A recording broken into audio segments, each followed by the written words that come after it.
Hollywood is by far one of the most entertaining industries in the whole world, but make no mistake, behind the curtain of who stars in which film, there are puppeteers, powerful individuals who decide what happens and what doesn't. For the most part, a lot of them remained secret, hiding in the shadows while they wielded their power. As a result, some of them have been reduced to rumor, because no one knows for sure if they ever existed at all, and that's exactly how these secret societies liked it. The Studio Heads Club. In the golden age of Hollywood, spanning from the 1920s to the 1950s, a powerful and unofficial group wielded unparalleled influence over the film industry. Known as the Studio Heads Club, this cohort consisted of the heads of major studios like MGM, Warner Brothers, Paramount, and 20th Century Fox. Their decisions shaped the careers of countless actors and determined the direction of American cinema. At the helm of this influential group was Louis B. Mayer of Metro-Goldwyn-Mayer. Mayer, who co-founded MGM in 1924, was a formidable figure in Hollywood. Under his leadership, MGM became the most successful studio of the era. Mayer had a remarkable talent for identifying and nurturing stars. He played a pivotal role in the careers of legends like Judy Garland and Clark Gable, ensuring their rise to fame. Mayer's influence was so profound that he was often regarded as the King of Hollywood, a title that reflected his dominance over the industry. Another key member of this elite circle was Jack L. Warner of Warner Brothers. One of the four Warner brothers who founded the studio in 1923, Jack Warner was instrumental in shaping the film industry's landscape. He was a visionary who saw the potential of sound in cinema, leading to the release of The Jazz Singer in 1927, the first feature-length film with synchronized dialogue. This innovation marked the beginning of the sound era in Hollywood and solidified Warner Brothers as a major player in the industry. Warner was also known for his role in popularizing the gangster film genre, with classics like Little Caesar, 1931, and The Public Enemy, 1931, coming from his studio. Adolf Zukor, the founder of Paramount Pictures, was another prominent member of the Studio Heads Club. Zukor, who established Paramount in 1912, was a pioneer in the film industry. He was one of the first to recognize the potential of feature-length films, at a time when most movies were short reels. The influence of the Studio Heads Club extended beyond their individual studios. Collectively, they controlled the talent, the distribution, and the production of films, effectively creating an oligopoly. They decided who got contracts, which scripts were developed, and how films were marketed and distributed. This level of control allowed them to make or break careers and to steer the direction of Hollywood according to their vision and interests. One notable example of their power was the case of Howard Hughes. Hughes, an eccentric billionaire and filmmaker, clashed with the studio heads on several occasions. Despite his wealth and influence, Hughes found it difficult to navigate Hollywood without the backing of the major studios. His 1943 film, The Outlaw, starring Jane Russell, faced significant censorship and distribution challenges due to opposition from the established studio heads, demonstrating their ability to suppress competition and control the market. The Hollywood 10. A group of screenwriters and directors, the Hollywood 10 are most famously remembered for their defiance and subsequent blacklisting during the McCarthy era. However, before their fall from grace, they were part of a larger network of influential writers, directors, and actors who significantly shaped the film industry. The Hollywood 10 consisted of Alva Bessie, Herbert Biberman, Lester Cole, Edward Dmytryk, Ring Lardner Jr., John Howard Lawson, Albert Maltz, Samuel Ornitz, Adrian Scott, and Dalton Trumbo. These men were highly respected in Hollywood for their talent and creativity. They contributed to some of the most memorable films of the era and were known for their strong political beliefs, often incorporating social and political themes into their work. Dalton Trumbo, perhaps the most famous member of the Hollywood 10, was an incredibly prolific and successful screenwriter. His work on films like Kitty Foyle, 1940, and 30 Seconds Over Tokyo, 1944, earned him widespread acclaim. Trumbo's ability to craft compelling narratives made him one of the highest-paid screenwriters in Hollywood. However, his outspoken political views and membership in the Communist Party made him a target during the Red Scare. Edward Dmytryk, a director known for his work in film noir, made significant contributions to the genre with films like Murder, My Sweet, 1944, and Crossfire, 1947. Dmytryk's films often explored themes of social justice and were praised for their innovative storytelling techniques. His association with the Hollywood 10 and his subsequent imprisonment marked a turning point in his career.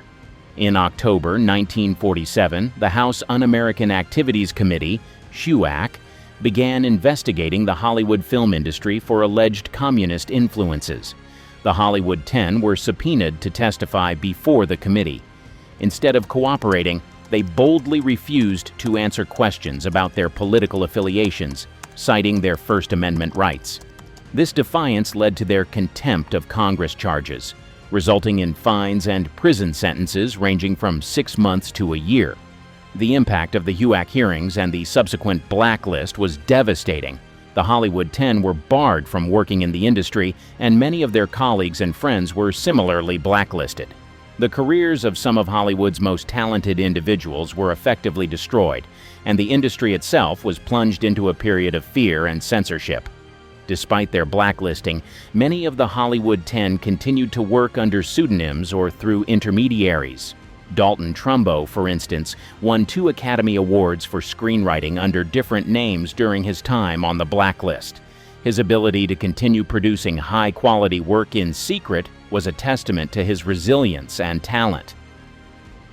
The Friars Club. Founded in 1904, the Friars Club was an exclusive private club for entertainers that quickly became a significant power center in the entertainment industry. Known for its lavish dinners, roasts, and private events, the Friars Club was more than just a social hub.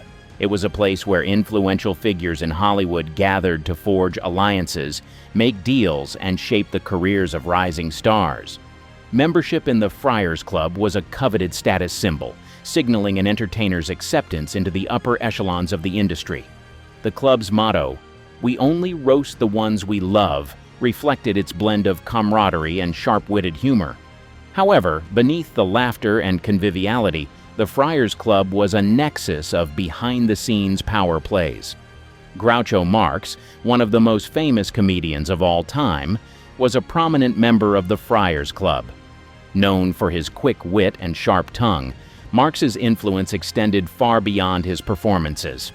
As a member of the Friars Club, he was part of a network that included studio executives, producers, and other top-tier entertainers. The connections he forged there helped him navigate and influence the entertainment industry. Milton Berle, often referred to as Mr. Television, was another influential friar. Burley's career in television was groundbreaking, and his association with the Friars Club provided him with opportunities to connect with other influential figures in the industry. Burle's networking within the club helped him secure pivotal roles and endorsements that cemented his place in television history. Frank Sinatra, a legendary singer and actor, was also a key figure at the Friars Club. Sinatra's career benefited significantly from the alliances and friendships he cultivated within the club. His close relationships with powerful individuals in the entertainment world often translated into lucrative film and music contracts. Sinatra's presence at the club's events also added to his mystique and status as an entertainment icon. The private events and dinners at the Friars Club were often the setting for significant behind-the-scenes deals. It was here that studio executives, producers, and agents would meet to discuss potential projects, negotiate contracts, and strategize about the future of the industry. These gatherings were informal yet crucial, as many major decisions were made over cocktails and cigars. One notable example of the Friars Club's influence was the partnership between Jerry Lewis and Dean Martin. Their legendary comedy duo, which became one of the most successful acts in show business history, was partly facilitated by their interactions within the Friars Club. The club provided a supportive environment where their talents were recognized and nurtured, leading to a highly successful career in both film and television. In addition to career-making deals, the Friars Club was also a place where reputations could be protected or rehabilitated. Members supported each other through scandals and controversies, offering a network of solidarity that could help mitigate the damage to an entertainer's career. This sense of loyalty and mutual aid was a cornerstone of the club's ethos. The Friars Club's legacy is one of immense influence and power within the entertainment industry. It was a place where friendships were forged, careers were made, and the future of Hollywood was often decided in informal, smoke-filled rooms. The White Lotus Society.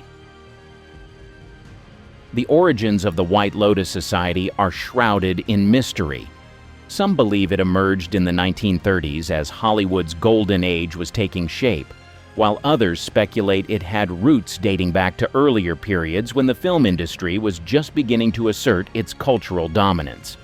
The society allegedly took its name from the white lotus flower, a symbol of purity and hidden power in various cultures. Membership in the White Lotus Society was said to be highly selective, drawing from the most powerful and influential ranks of studio executives, directors, producers, and even some high-profile actors.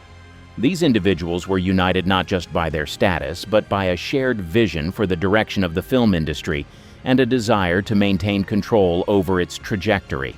The Society's purported influence over casting decisions was particularly notable. Actors who found favor with the White Lotus Society could expect a significant boost to their careers, landing coveted roles in major productions.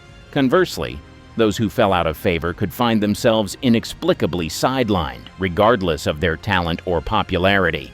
This power to make or break careers was a testament to society's reach within the industry. For example, Greta Garbo, one of Hollywood's most enigmatic stars, was rumored to have benefited from the society's favor. Her meteoric rise and sustained success, despite her reclusive nature and selective filmography, fueled speculation about powerful backers behind her career. Similarly, Orson Welles, whose groundbreaking work on Citizen Kane 1941 initially faced resistance, was believed to have gained crucial support from within this shadowy network, allowing him to complete his masterpiece. The White Lotus Society's influence extended beyond casting to production decisions as well. The Society was rumored to have a hand in determining which scripts were greenlit, how films were marketed, and even how they were edited. Their agenda-driven approach often prioritized projects that aligned with their vision or served their interests, sometimes at the expense of more innovative or diverse storytelling. The agendas purportedly pursued by the White Lotus Society were varied and often controversial.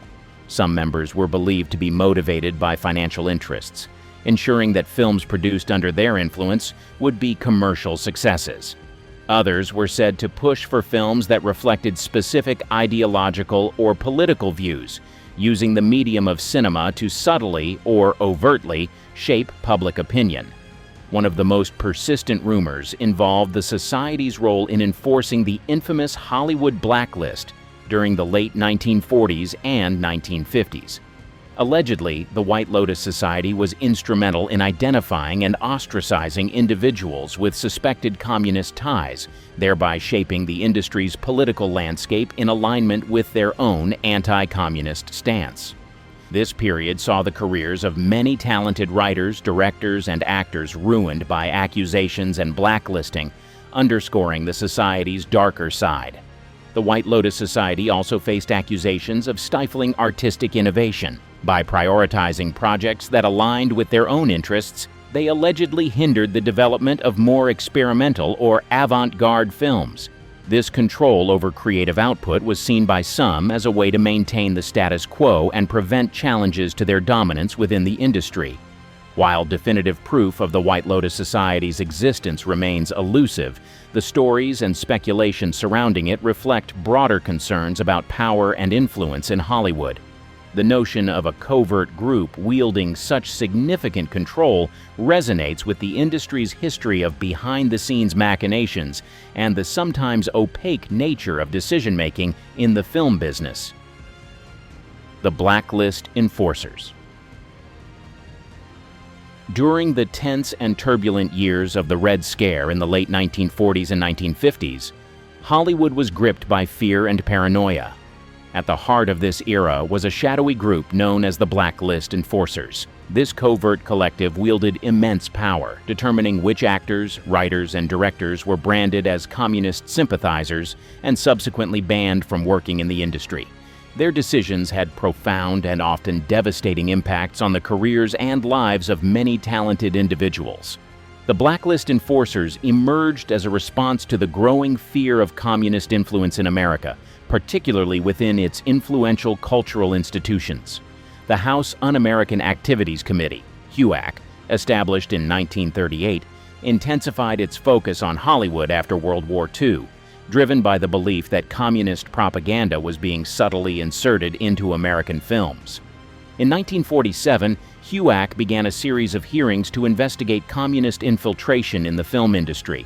This period saw the rise of the Blacklist Enforcers, a group composed of studio executives, producers, and other influential figures in Hollywood. Their mission was to root out and blacklist those they deemed to be communist sympathizers, thereby aligning with the broader anti-communist agenda of the era. Howard Hughes, a powerful mogul and head of RKO Pictures, was one of the prominent figures believed to be involved with the Blacklist Enforcers. Hughes was an ardent anti-communist and used his considerable influence to support the blacklisting efforts. His actions were motivated by both genuine political convictions and a desire to consolidate his control over the industry. Walt Disney also played a significant role in the anti-communist movement in Hollywood. As a member of the Motion Picture Alliance for the Preservation of American Ideals, Disney testified before HUAC and provided names of individuals he suspected of having communist ties. His testimony and subsequent actions contributed to the enforcement of the blacklist within the industry. The Blacklist Enforcers operated through a combination of public testimony, private meetings, and clandestine agreements. They collaborated closely with HUAC, providing names and evidence, often based on tenuous or circumstantial claims, to support the committee's investigations. Once an individual was named, the Blacklist Enforcers ensured that they were barred from employment within the industry. This was achieved through informal agreements among studio heads, who complied to avoid being targeted themselves. The impact of the Blacklist Enforcers was profound and far-reaching. Talented screenwriters, directors, and actors found their careers abruptly halted. Notable victims included members of the Hollywood Ten, such as Dalton Trumbo and Ring Lardner Jr., who were imprisoned for contempt of Congress and blacklisted. Their ability to work openly in Hollywood was destroyed, forcing many to write under pseudonyms or leave the industry altogether. Charlie Chaplin, another high-profile target, faced significant scrutiny from the Blacklist Enforcers. Despite his immense contributions to cinema, Chaplin's political views and outspoken criticism of American policies led to his exile from the United States. His departure marked a significant loss for Hollywood and underscored the destructive power of the blacklist. The Blacklist Enforcers did not solely focus on those with overt political affiliations.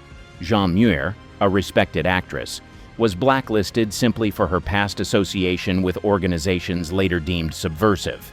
Her career never fully recovered, demonstrating the indiscriminate and often unjust nature of the blacklist. The climate of fear fostered by the Blacklist Enforcers stifled creativity and innovation in Hollywood. Writers and directors avoided controversial or politically charged topics, leading to a period of censorship and self-censorship. The enforcement of the blacklist created an atmosphere of conformity, where deviation from accepted norms could result in professional and personal ruin. The Masons and Shriners. Freemasonry and its offshoot, the Shriners, are fraternal organizations with roots extending back centuries. Known for their secretive meetings, elaborate rituals, and extensive networks, these groups had members across all sectors of society, including Hollywood. Their influence in the entertainment industry, while often subtle, was nonetheless significant. Freemasonry, established in the early 18th century, is one of the oldest and most well-known fraternal organizations in the world. By the time Hollywood was rising to prominence in the early 20th century, Freemasons were already entrenched in many aspects of American life. Their principles of mutual support, philanthropy, and secrecy appealed to many in the entertainment industry, where networking and influence were crucial. Notable Hollywood figures such as John Wayne and Cecil B. DeMille were reputed to be Freemasons. Their membership in this exclusive brotherhood provided them with a network of influential contacts and a shared sense of loyalty and trust. For Wayne, being part of the Masons meant access to powerful friends and collaborators who could support his career and film projects. The Shriners, officially known as the Ancient Arabic Order of the Nobles of the Mystic Shrine, was founded in 1872 as an appendant body to Freemasonry. Known for their charitable work, particularly in running children's hospitals, the Shriners also maintained the same principles of brotherhood and networking as the Masons. Hollywood members of the Shriners, such as Harold Lloyd, leveraged their association with the group to expand their influence. The Shriners' reputation for philanthropy and public service provided a positive public image, which benefited its members both personally and professionally. This charitable facade often masked the behind-the-scenes networking that helped members secure favorable positions and opportunities in Hollywood. The secretive nature of Freemasonry and the Shriners meant that much of their influence in Hollywood was wielded behind closed doors. Members could rely on their fraternal connections to gain introductions to key industry players, secure financing for projects, and even influence casting and hiring decisions. This network of mutual support ensured that Freemasons and Shriners often had an inside track in the highly competitive entertainment industry. For instance, the strong fraternal bonds among members meant that a struggling actor or filmmaker could count on the support of his brethren to get a foot in the door. This could come in the form of personal recommendations, introductions to influential producers or directors, or even direct financial assistance. The shared values and trust within these organizations provided a level of security and backing that was invaluable in Hollywood.